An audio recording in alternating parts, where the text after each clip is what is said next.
Obsolescence Management. Hello guys and welcome to my channel. My name is Eileen Norman and today I am here to give you an overview of obsolescence management. So let's get right into the video.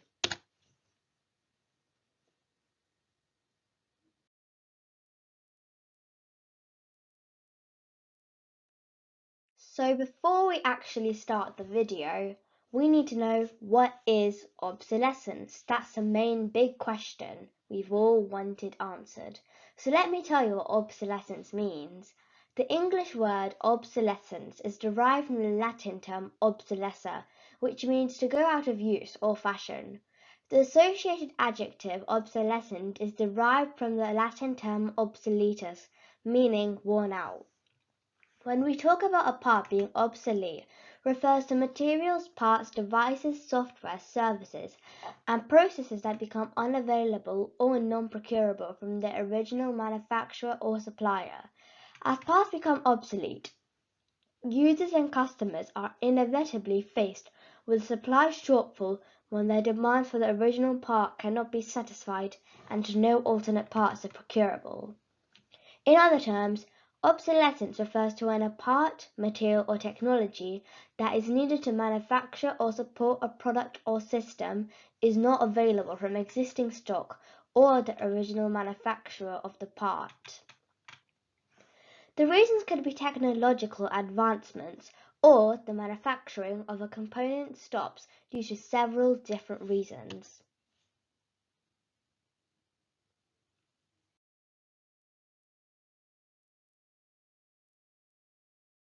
Categorization of obsolescence. So, how do we categorize obsolescence? Basically, to produce an effective obsolescence plan, it is crucial to understand the nature of it. It is important to understand how can it happen and what types of obsolescence can occur. When a component is not anymore available in the market, it should be when the demand for a component or technology falls and the manufacturer considers it uneconomical due to continue production. This is an increasing problem, as low-volume markets no longer have the purchasing power necessary to persuade manufacturers to continue production. When the component is still available in the market but some features added which makes it incompatible in the system, this could be when some features are added in the software and which might not be compatible for the existing system. Technological advancements like floppy disk, CRROM, hard disk, and now moving towards cloud backups. Impacts of environmental policies and restrictions, for example, EC directives, are regulations of the European Community for all member states to reach specific goals associated with the usage and waste of specific materials. As UK is no longer part of the EU, changes to the UKCA Declaration of Conformity now. During the pandemic, many manufacturers reduced productions and inventory in order to stabilize their businesses. As customers' parts recover and demand for parts grows, temporary unavailability of parts have resulted. Planned obsolescence is a method of stimulating consumer demand by designing products that wear out or become out of date after limited use. Manufacturers increase profits by forcing the customer to buy the next generation of the product after a fixed or planned, useful or functional product life cycle.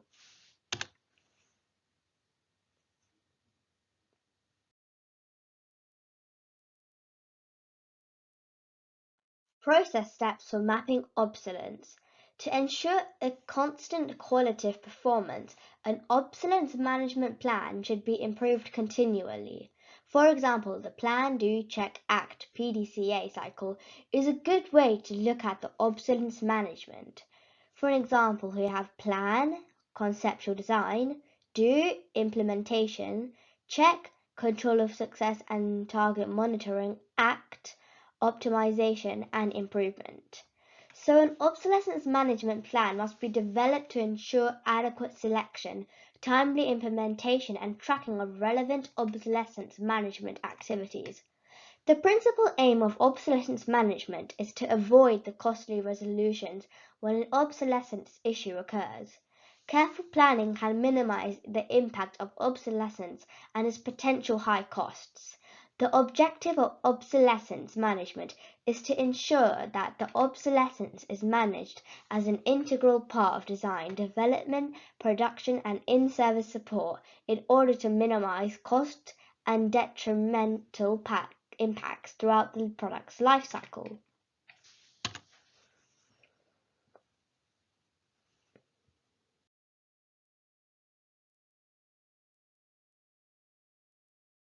Parts affected by various obsolescence. So, the electronic part obsolescence is generally a result of rapid growth of the electronics industry. As a result, many of the electronic parts in products have a procurement life cycle that is significantly shorter than the product life cycle of the system they support. Software obsolescence is generally due to number 1, hardware requirements or other software changes to the system make the functionality of the software obsolete, functional obsolescence.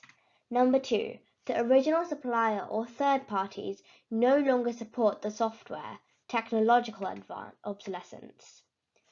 Number 3, digital media obsolescence, formatting or degradation limits or terminates access to software, logistical obsolescence. Change in the material. When lighter and cost-effective materials replace the old material spec, it can be due to environmental regulations or HSE or other reasons. When technical know-how is not properly documented and it is not available anymore. Impact of change in process. Changes in environmental regulations are common drivers of obsolescence in manufacturing processes. In the light of this, a material obsolescence issue can make a manufacturing process obsolete, and also the obsolescence of a manufacturing process can prevent the manufacture of an item or material, making it obsolete. The manufacturing aids required to fabricate items are regarded as tooling, for example, forging, dies, holding fixtures, sheet metal patterns, casting molds, jigs. Obsolete tooling might need to be refurbished or recreated.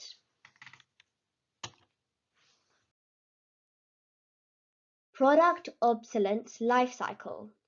Let me talk about life cycle of the product obsolescence.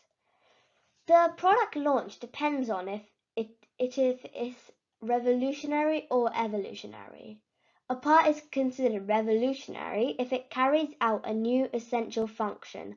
A part is considered evolutionary if it is simply an improved version of the same existing part.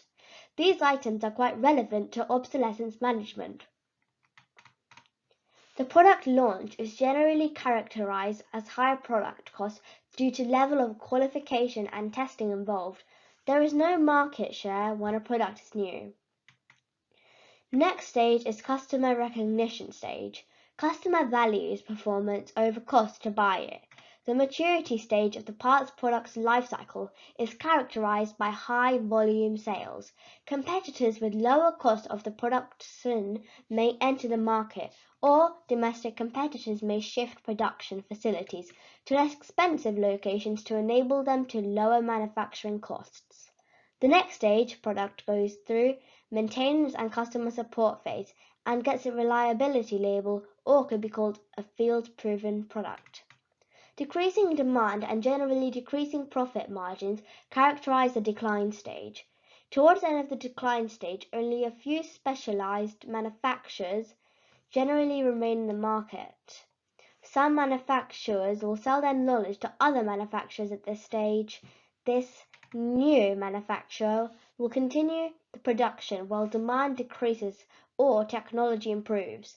The manufacturer issues a discontinuance notice to customers, provides a last time buy date, and suggests alternative parts or aftermarket manufacturers. Discontinuance occurs when a manufacturer stops production of a part. A product's current procurement status and its future development can be described by the product lifecycle stage that is it is in and through the use of changes in its product lifecycle status.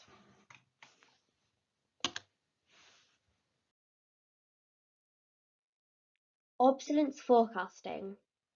When we design a product for long design life of like 25 to 30 years, we need to understand the component availability and its forecast obsolescence from the conceptual stage, to keep data about timeline of those stages, to connect your sales to the obsolescence database. Obsolescence forecasting is currently reactive, which means when a product change notification is received, which is the usual means to notify the customer that a component has not been declared obsolete. A product change notification should give maximum time to the customer to work out on their contingency plans, like a minimum 1 year for the last time to buy and then another 1 year for getting it obsolete.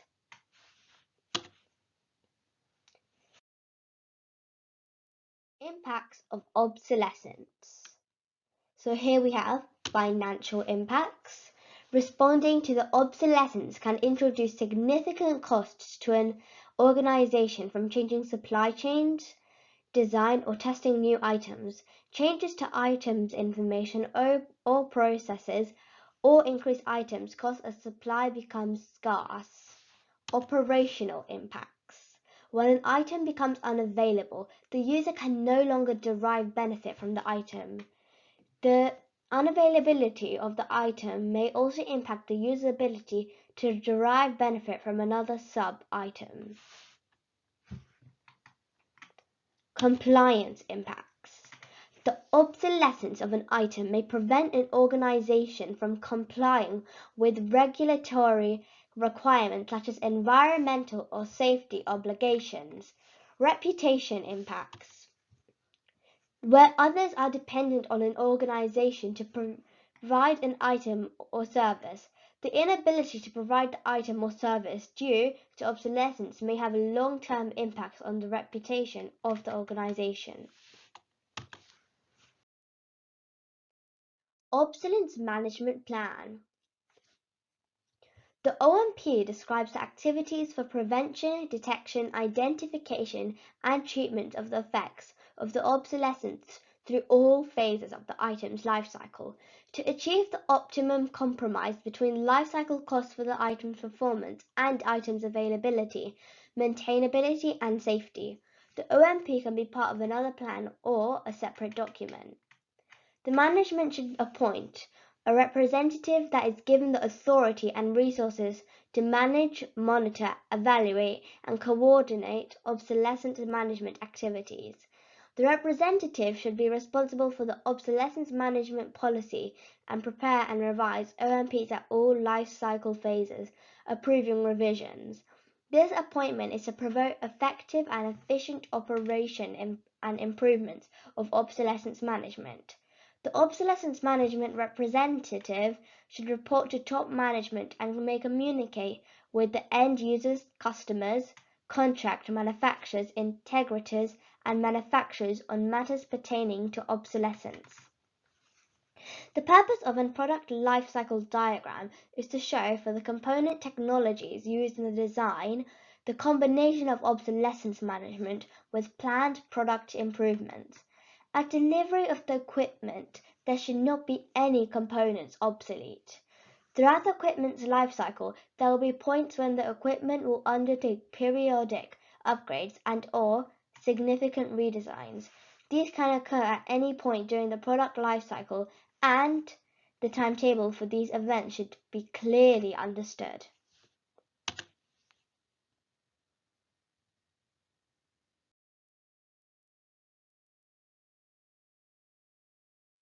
Communication plan. A communication plan is required to support the obsolescence management plan. It shall be implemented and updated to communicate product obsolescence and associated risks and issues both internally within equipment organizations and with the customer. It will also define the flow of obsolescence information, reporting, and meetings criteria. The purpose of these meetings will be to review current obsolescence issues that required funded resolutions, obsolescence issues resolved in the last reporting period, obsolescence concerns mitigated in the past period of times as agreed between operator and supplier, future concerns that require funded mitigation. All assessments and decisions made must be recorded in an obsolescence risk register. Risk register has to be kept up to date and periodically. Assessments need to be reviewed and updated. Reactive obsolescence management. This reactive approach should only be selected for items that are assessed as having a low impact. For example, items designed to standard items with multiple assessed manufacturers, items with low likelihood of obsolescence, for example, mechanical items and machined parts, and items that will not fail in the life of capability. A reactive approach may also be assigned where the risk of obsolescence impact is extremely low. Selecting a reactive approach in the initial phases of the life cycle will limit the resolutions that can be selected in the future. Reactive obsolescence management approach is to plan for a resolution of an unavailable item or an item which will not be available in near future. When to issue a product change notification? Only when it adds value. Since most customers buy their parts through distributors and not directly from manufacturers, the distributors are then responsible for reviewing sales records and making sure all appropriate customers are notified of part changes. Managing PCN with third parties to be in distribution list of sub-suppliers for legacy components. Component manufacturing companies issue to product discontinuance notice (PDN) when they decide to cease production of a part or replace it with a new part that is sufficiently different to warrant a new part number. If component manufacturing companies change their products, they issue a product change notice (PCN) to inform their customers about the actual changes to parts. Emulation. Emulation is a process that produces an equivalent item using either the original specification or from characteristics gained from an in-depth examination of working example of the item to be replaced. Alternate parts. These are items that provide a limited parametric match, but which, after consultation with the person or organization responsible for the design, are an acceptable application, specific alternative for the obsolete item. This includes major software updates or changes that may result in use of software provided by a different manufacturer running on a different platform or operating environment and providing similar but not identical functionality. Major testing may be required to validate the use of an alternative item. Challenges include ensuring that the substitute items are fully assessed and qualified to meet the end user's items requirements. Equivalent items. These are items which are functionally, parametrically, and technically interchangeable with the obsolete item. This includes minor software security updates which are backwards compatible. Minor testing may be required to validate the use of an equivalent item. Proactive obsolescence management. Factors such as item criticality and the likely time frame or cost of potential resolutions will influence the decisions to employ proactive approaches. For example, proactive approaches are often appropriate for high criticality items or items with a short notice periods for LNB, life of need buy. Proactive obsolescence management means that availability of parts is being monitored and actions to manage obsolescence are being taken prior to a part's actual discontinuance. Initial obsolescence risks analysis is performed on the entire BOM.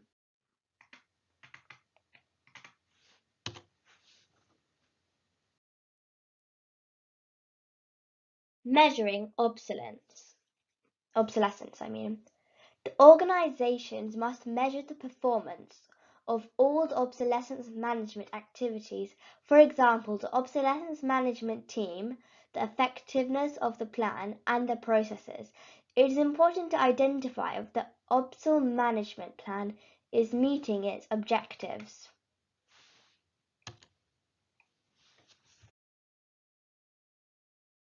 Strategic obsolescence management. So what is this?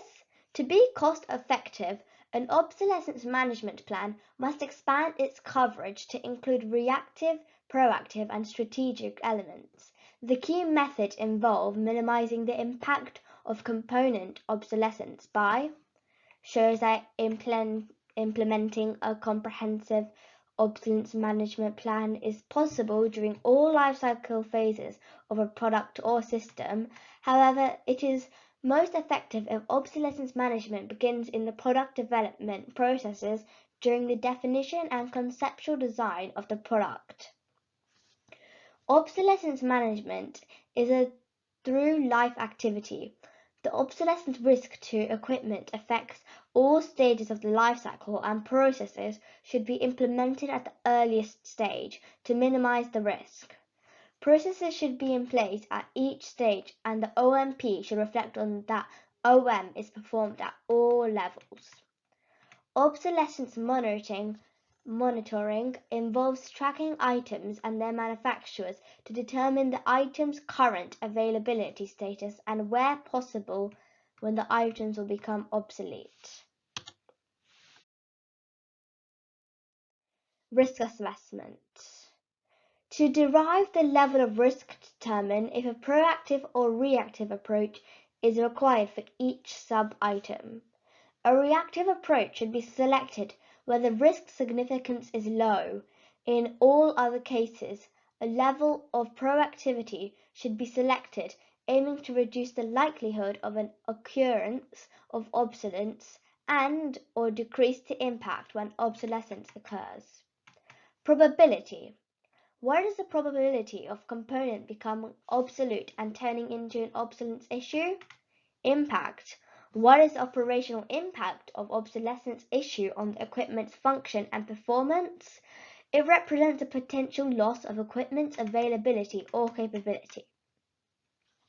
Once the risk assessment process has been completed, the components in the BOM can be prioritized based on their obsolescence risk level. The key priority in managing obsolescence is to deploy mitigation strategies to address the high-risk components. The next priority is to address the medium-risk components. The low-risk components should be dealt with in a reactive way because it would not be cost-effective to put effort into managing them proactively.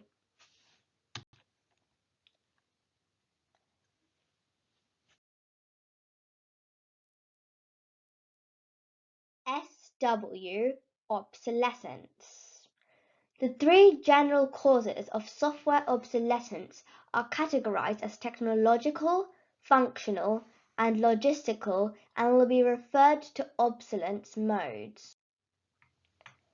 Simple strategy to mitigate electronic component obsolescence without including compatibility impacts on embedded software could introduce unanticipated system issues. Software obsolescence is more subjective, with limited or no need to upgrade or improve a functioning software application. Assuming the infrastructure hardware is available, it can be used well past a vendor's document support. Over the lifecycle of software, application complexity changes with the addition of new capabilities and defect corrections. An increase in complexity impacts the amount of maintenance required and the ability to comprehend the underlying structure or embedded business rules in an application.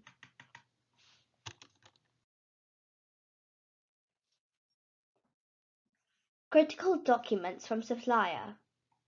So here we have the OM process, OM policy, OM strategy, OM plan, OM tool for identifying risk maturity.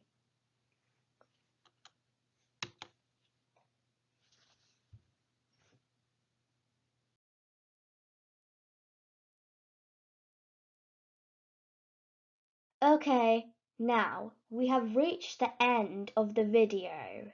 And so this has been quite a long video and you need like a lot to, take in. So do you have any questions? So if so, feel free to ask down below in the comments. If you found this video helpful, then please subscribe, like and press the notification bell so you never miss a video. I hope you have a wonderful day and I will see you all next week.